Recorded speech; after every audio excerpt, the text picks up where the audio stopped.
একটা ঝুনঝুনি আছে, কে আগে আসবে, লক্ষ্মী না জুই? যে আসবে সেই ঝুনঝুনিটা পাবে। দেখি কে ঝুনঝুনিটা পাবে, দেখি লক্ষ্মী না জুই। ইয়ে, জুই উইনার হয়ে গেল। আমার কাছে একটা টেডি আছে, দেখি কে নেয় এই টেডিটা, জুই না লক্ষ্মী? তাড়াতাড়ি এসো, যে আগে নেবে সে উইনার হবে। কে নেবে টেডি? ইয়ে, জুই উইনার হয়ে গেল। চ্যালেঞ্জ করতে চলেছি, দেখি লক্ষ্মী গাছে কতগুলো জল দিতে পারে। আসো লক্ষ্মী, আসো আসো, চলো চ্যালেঞ্জটা শুরু করি। এই দেখো একটা শিউলি গাছ, লক্ষ্মী দেখি কতক্ষণ জল দিতে পারে।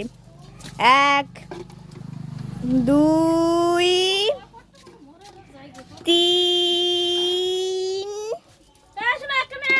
4 5। লক্ষ্মী 5, লক্ষ্মী 10 মিনিটে 5 বার জল দিতে পেরেছে। 6 বার।